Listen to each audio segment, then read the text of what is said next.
If you missed yesterday's episode, you might want to go back and listen to the end where Layla goes large on the meaninglessness of Groundhog Day. It was hilarious. It's Today in Ohio, the news podcast discussion from cleveland.com and the Plain Dealer. I'm Chris Quinn. I'm here with Layla Atassi, Lisa Garvin, and Laura Johnston. The news was popping yesterday, so we kept changing what we were going to talk about. And we're first starting with the outrage story of the day. What's the reason that a Geauga County school district canceled the student play that was well along in production? And what are the students to think about this? Laura. Well, Cardinal High School in Middlefield, Ohio, in Cuyahoga County, decided that they can't do their spring play, the 25th annual Putnam County Spelling Bee. It's a Broadway show from the early 2000s, and they had been planning all year to do this for their spring musical. Musicals are a big deal in the spring. It happens around April usually, and they've been planning for months. But apparently the school board said it was never approved. Well, the drama department says, yes, it was. We don't know the exact details on this. We don't know what the school board and the administration has an issue with. They say it's vulgarity. They say it has nothing to do with this discrimination, though the play does have a character with gay dads, but they haven't explained their issue. If they don't like the swearing in it, which they're swearing in it, they can change the words to darn it or whatever. If they don't like certain sections, the playwrights have offered to edit the play for them because this story has gone all over the country. The original cast from Broadway is reaching out about it. And the school board just says in a statement that they want high school plays to be community friendly, so they're appropriate for any audience member, regardless of age, without their parents present. This is utterly ridiculous because what kind of 6-year-old is going alone to see a musical at the high school? By that standard, none of the high school musicals I've ever seen in my entire life would meet the criteria, except for maybe the modern Disney classic High School Musical, which is made for like elementary school kids. But think about it. So Grease, all sorts of sex, pregnancy, crude language. West Side Story, gang violence, sex, guns. Mamma Mia, the main girl doesn't know who her dad is. Like, I took my 9-year-old to see the musical Chicago at Magnificat, which is a Catholic girls' school. Let's just put that in perspective. It was the junior version, which basically they only changed the word from screw to see. But this is what shows are about. They have content in them. Yeah, I can't believe they did this because it now has the whole world focused on what a ridiculous place this is. Yes. But I worry more about what is the message to the kids. I mean, they have to have lost all faith in the adults of that community, that this is such a stupid thing, that they were already well along. They're all excited about their show. And look, let's face it, they're not doing this because of vulgarity. They're doing it because they're anti-gay. They don't want people seeing married dads or two dads raising a kid. It's hard to believe in the year 2023 that could be the issue. Because I don't know how many people have seen the musical Prom. It's a Broadway show, came to Playhouse Square maybe last year. They've actually done a Netflix musical on it. And the whole point is like these Broadway stars come to an Indiana small town where a girl's not allowed to bring a female date to prom. And I was like, feels so outdated because who cares that much if anyone's gay anymore? And now it's like, okay, look, Ohio is showing, I don't know. I hope that's not the reason. But yeah, if you're a kid and this is what happens, it is just, I mean, they're letting you down. They're telling you we don't believe in you. And we're assuming that these children can't tackle thorny issues and that they don't know any gay people. Or they don't swear. I mean, the idea that these kids don't know this stuff already is ridiculous. And I'm really disappointed in the school district, and I feel really bad for these kids. Cliff Pinkard wrote the story overnight and said these kids, they were just shocked and their hearts just fell. And, a lot of them, this could be their senior year. This is the end-all be-all musical for their high school career. And they probably can't do another show because it can take up to 6 weeks to get permission to do a show and cost something like $1,500 to get the rights. And they're not going to get that money back from the Putnam County Spelling Bee. This gets back to also Mike DeWine in his State of the State address said, I want people to move to Ohio. Right. Every time Ohio becomes the subject of a national news story, It's so embarrassing. I mean, if you travel out of Ohio, you're going to be embarrassed to admit it. You're not going to want to wear the sports stuff because people, oh, you're from Ohio. What a loser. And this Right. is You can't just, even say, well, I'm in Northeast Ohio. It's very different because look, this is right here. I know. It's just, it's such a terrible statement to make to the students.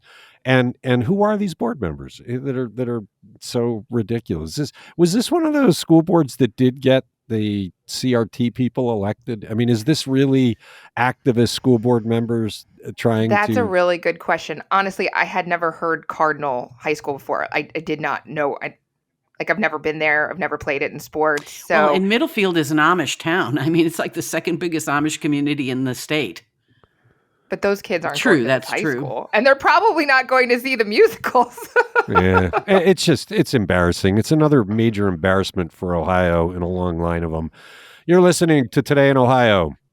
Ohio played a role in the removal of Congresswoman Ilhan Omar from the House Foreign Affairs Committee. Another mark for Ohio.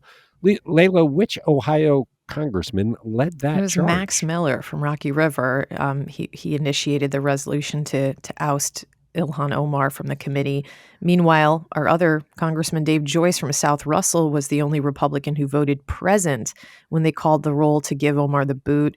Joyce issued a statement later that said he only voted present because he believes that this matter might end up before the House Ethics Committee, where he's a senior member. But overall, it seems he agrees with his fellow Republicans on this issue.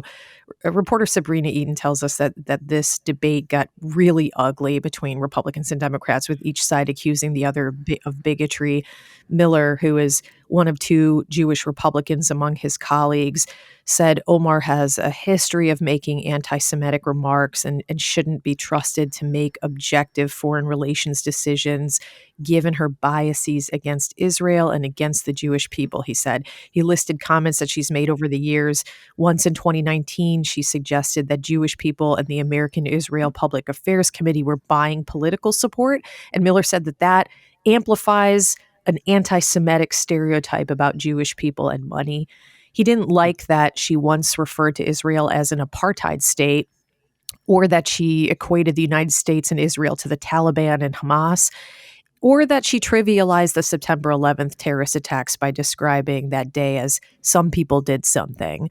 The Democrats then shot back with their accusations that the action against Omar was payback for their decision to remove Georgia Republican U.S. Representative Marjorie Taylor Greene and Arizona Republican Paul Gosar from committees in 2021 for comments that they made that were advocating political violence. And then the Democrats also accused the Republicans of total hypocrisy. They pointed out that they didn't sanction their party members who praised Adolf Hitler, or promoted the Great Replacement theory, or invited a Holocaust denier to the State of the Union speech. I mean, so it sounded like a pretty ugly hearing. Ilhan Omar said they're just trying to stifle her because she's a powerful woman who happens to be an immigrant and a Muslim, but she pledged that she wouldn't let them silence her and she'll continue the fight, committee or no. It seems like the Republican Party, at least the far right part of it, is really going for almost a racist platform. And Ron DeSantis, what he's doing in Florida, I mean, I don't know how you can describe that as anything other than, the white supremacy argument. This just is a terrible look. And the country is not going to be majority white much longer. Maybe it works in the immediate time, but this has a terrible look Right. to I mean, Ilhan Omar has been targeted from the moment she was elected. And so this does not surprise me. But man, sounded like the division is as strong as ever. AOC gave a spirited oration attacking the Republicans for it. It's worth watching. It was very, very pointed and largely right on the money. It's just sad that Ohio is leading that charge. Max Miller, right? I mean, you would think if anybody was going to lead that charge, it'd be Jim Jordan, right? He's our controversial congressman. Is Max Miller trying to give Jim Jordan a run for his money? Maybe Jim Jordan is mentoring Max. Well, and Max Miller is from Trump world. Finest. He was a Trump aide, for God's sake. Yeah, it's just his first visible move out of the box is to lead this charge. Way to go, Ohio. It's Today in Ohio. How is another Republican Ohio congressman working to restore the pension benefits to salaried Delphi workers who received only 30% of their pension values after the General Motors bankruptcy? Lisa, this was hugely unfair to the Delphi folks. Who's trying to fix it? Yeah, this is actually some good news from an Ohio Republican. Mike Turner, the congressman from Dayton, is working with Dan Kildee, who's a Democratic representative from Michigan, and they're going to try and get a bill through Senate that was passed in the last year in the House, but didn't get through the Senate. So what this bill does is it restores the pensions of Delphi retirees. Delphi was a General Motors parts supplier. 20,000 people were affected in Ohio, Michigan, New York, and Indiana. Some of them suffered up to a 70% cut in their pension payouts. The legislation would have the feds pay the difference between the pension benefits that were earned by Delphi workers and what they actually got in 2009 when GM declared bankruptcy and their pensions were cut. Now, this fix could cost upwards of $1 billion. Turner says, hey, I'm just a few senators away from getting this through the Senate. I believe the momentum is on our side. He's backed by President Biden and also by both Ohio U.S. senators, J.D. Vance and Sherrod Brown. It's the right thing to do. I mean, the pension system is supposed to be your retirement years. Lisa, you're aware of this. You're on one. To come to your retirement years and find out you only get 30% of the money would be crippling. You might not even be able to live on that. Right. And when I was a beat reporter in Houston, I covered the trial when Gulf became Chevron. They tried to take the pension away from the Gulf retirees, and that was a really tense trial. And thank goodness the pensioners won. Yeah, well, let's hope they're successful with this. It affects a lot of people. You are listening to Today in Ohio. Ohio Attorney General Dave Yost is warning pharmacies about their practices involving abortion drugs. Laura, what's his point? He says you can't send them through the mail, that it's illegal. So Yost signed this letter sent to CVS and Walgreens. It argues that the company's plans to send abortion pills is illegal under state and federal law. And he's one of 20 Republican attorneys general who did this after President Joe Biden had announced a new regulation. That regulation would allow these retail pharmacies to dispense the medication in stores or through the mail. But the FDA had said that mifepristone, which is the first of this 2-drug regimen that's used in many first trimester abortions, says it can be dispensed only by clinics. And so basically they're saying that this federal rule supersedes Biden's change, and you can't do it. Don't do it in Ohio. Yeah, as much as people who believe in abortion rights don't like this, he seems like he's right. I mean, it is the law that you're not allowed to do it, both federally and in the state. So I'm not sure how Biden just ordering it can change that. Biden right. can't. It does seem like if you want to change it, then change the law. Don't just say you can do it. Yeah. When Biden first announced this, I thought, you can't just supersede the law. One, states have a right to pass their laws. So it as much as some people wanted this to happen, Yost is probably correct. What's really interesting is I didn't realize that more than half of the abortions provided in Ohio are using these drugs and they're not surgical abortions. So about 10,240 last year. That's a lot. You're listening to Today in Ohio.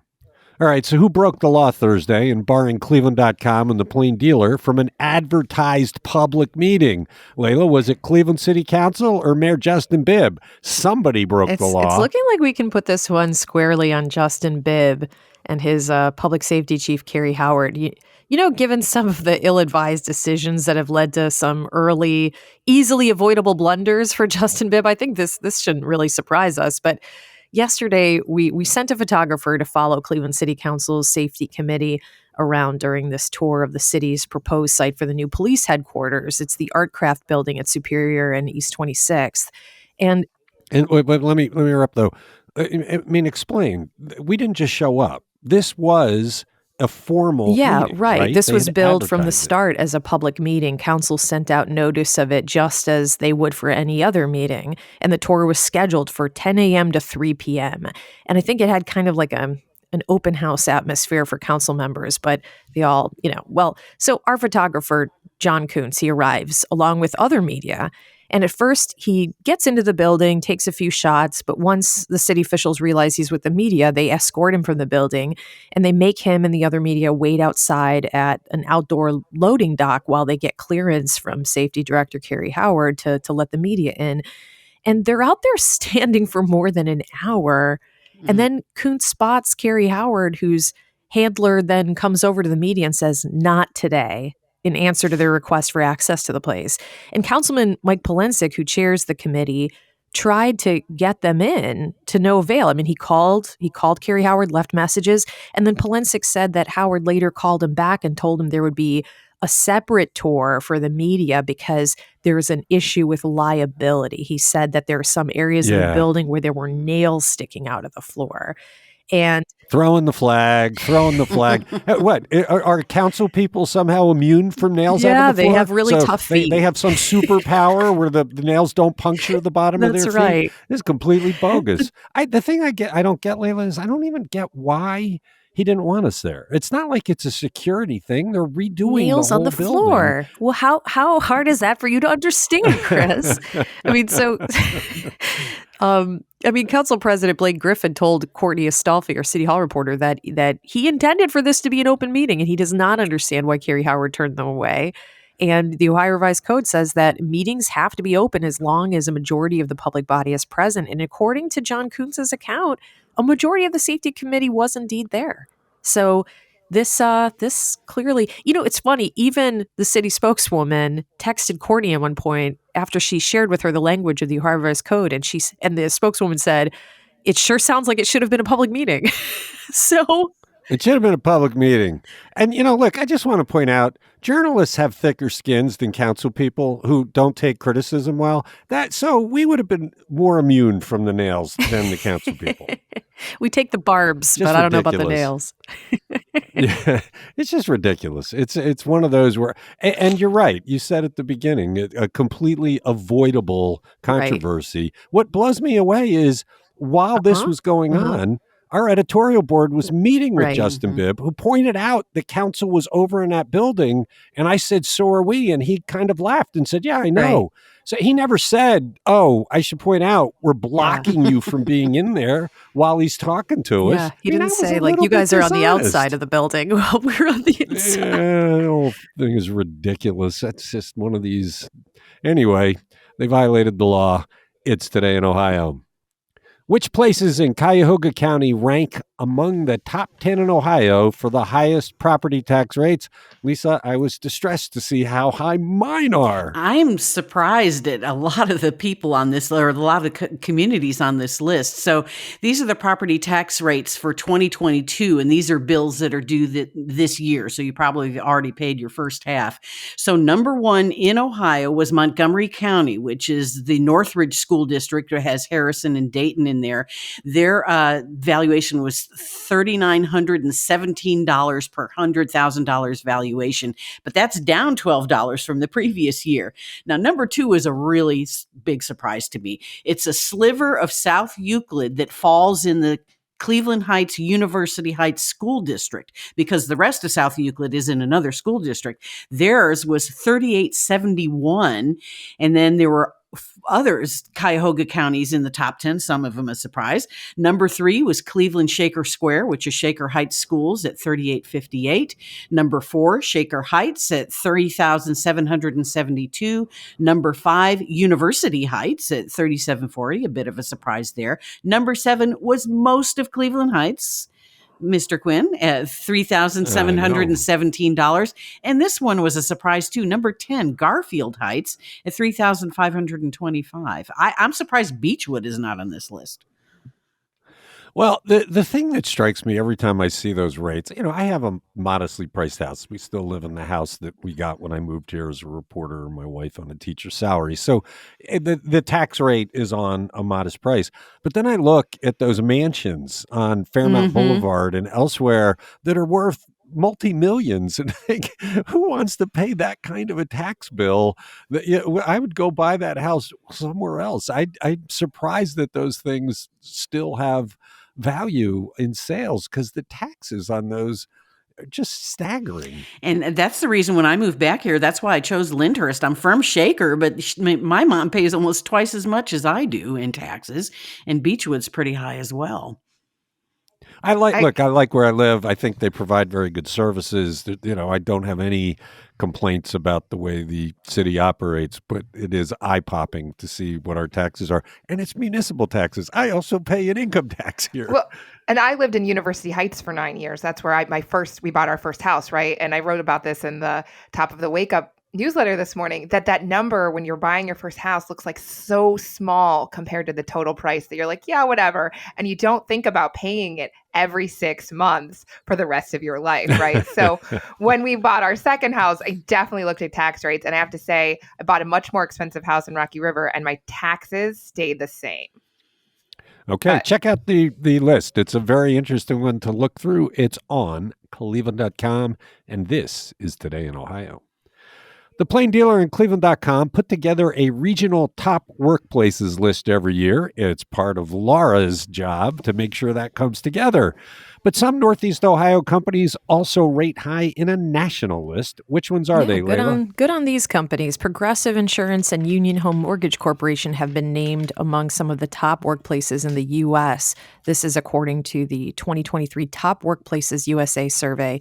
Progressive, which is in Mayfield, took the 7th spot on the list for employers with over 2,500 employees. Sherwin-Williams was 56th, and Cleveland Clinic was 73rd on that list. And then Union Home Mortgage in Strongsville placed 5th among businesses with more than 1,000 employees but less than 2,500. Nations Lending and Independence was 12th on the list. And there's some others worth mentioning here, too. National Interstate Insurance Company in Richfield placed 88th among employers with more than 500 employees, but less than 1,000. And Liberty Home Mortgage was 88th among employers between 150 and 499 employees. This Top Workplaces survey looks at answers from employees nationwide. More than 3,300 companies participated, and nearly 1,300 winners were recognized. They do a separate survey for Northeast Ohio, and that was released last year. Union Home Mortgage was 2nd, and Progressive was 3rd among the large employers in our area.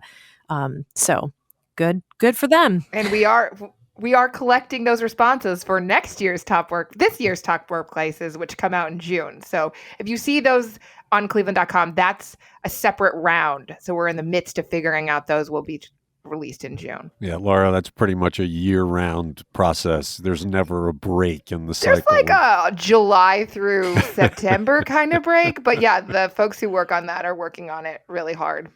It's Today in Ohio. We took stock of the winter weather at the close of January, with snowfalls and Lake Erie ice cover being some of the key indicators. Laura, it's turning out to be a rare winter. Why? We do not have much snow or much ice on Lake Erie. At least we have more than New York City, which broke its record for the longest streak without snow in the winter. We had obviously our one pre-holiday blizzard in December, a couple of weather advisories. Some kids got a snow day, but in January, we've seen only 17.5 inches of snow since the first snowfall on November 13th. That's the 5th lowest amount at this point of the year in the last half century. So the other 4 winters on this list are 1972, 1979 into 1980, 82 to 83, 2001 to 2002, and 2015, 2016.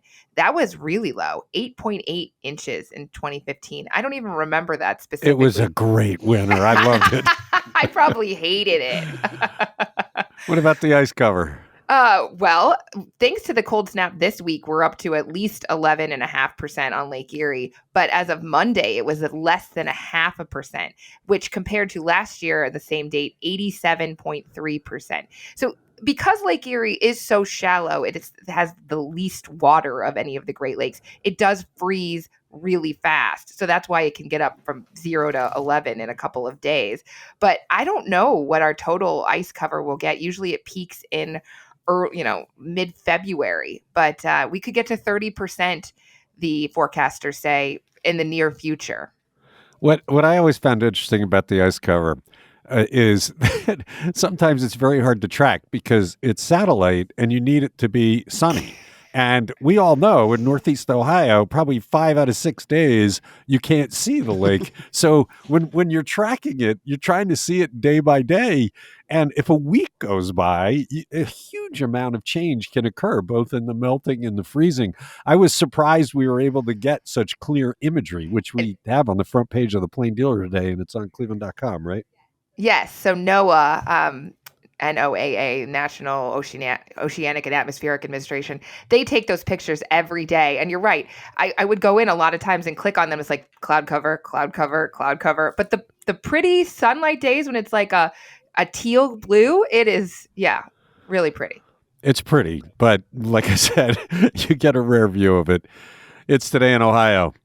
All right, Lisa, the details continue to trickle out. They are illuminating. What did we learn Thursday in the corruption trial of ousted Ohio House Speaker Larry Householder? Well, they're taking a look at some emails in this trial. These emails were from late 2018, which was 5 months before House Bill 6 was introduced. First Energy executive David Griffin emailed other First Energy execs and lobbyists an early draft of what they called the Clean Air Credit Program. There were no details about this draft revealed in the testimony this week, but the title is very similar to what eventually became House Bill 6, that $150 million a year subsidy to 2 nuclear plants through 2027.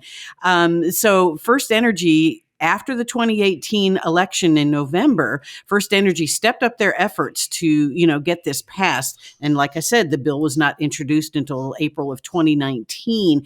And during that time, a lot of meetings took place, a few dinners.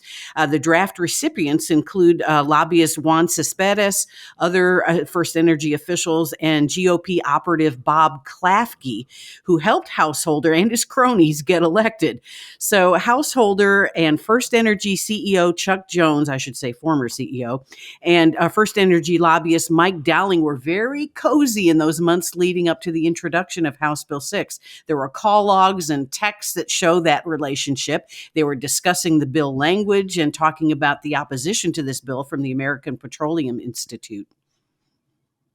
I get the feeling that all of these corrupt people and all the people in the State House are relying on Ohioans to not pay attention to this. Because if you pay attention to this, you would lose all faith in your government and demand change. I mean, we had CoinGate 20 years ago, where that kind of outrage resulted in a big changeover at the State House. But we're not seeing that. I mean, and I think that the elected leaders count on that people are so burned out by the failures of government, they don't pay attention. But this trial is really revealing. Well, and go ahead. No, go ahead. No, I was going to say anyone who's covered trials, as a reporter knows that, you can sit through a lot of boring stuff and have a few nuggets. And I'm willing to bet there aren't that many reporters sitting in the gallery, certainly not any TV reporters. So, I think on this podcast, we've been talking about interesting details of the trial all week. And I wonder if we're the only ones really doing that. Well, I know that Spectrum News, which is in a lot of households throughout the state, has paid attention to this. So I credit them. That's run by our former colleague, Carl Turner. And they're trying to spread the word. But you're right. A lot of the media has just stopped focusing on things like this because they're running around chasing shootings. And it's a shame because this is the central part of our government. We keep talking about how gerrymandering and all these things have wrecked how we're governed. This is the case. I mean, we should be putting reforms together based on what was allowed to happen in this case, but nobody's paying attention. I think next week, though, things will get interesting. It might attract the TV stations, but Juan Cespedes, who pled guilty to racketeering, is the next witness to take the stand for the prosecution, so that may occur next week. All right. You're listening to Today in Ohio. I should point out that Zachary Smith just posted the lowest tax rates. So we'll be talking about that next week. But if you want to check that out to get away from the sticker shock of the highest tax rates, they just went up on cleveland.com. That's it for the Friday episode. Thanks, Lisa. Thanks, Layla. Thanks, Laura. Thank you for listening to this podcast.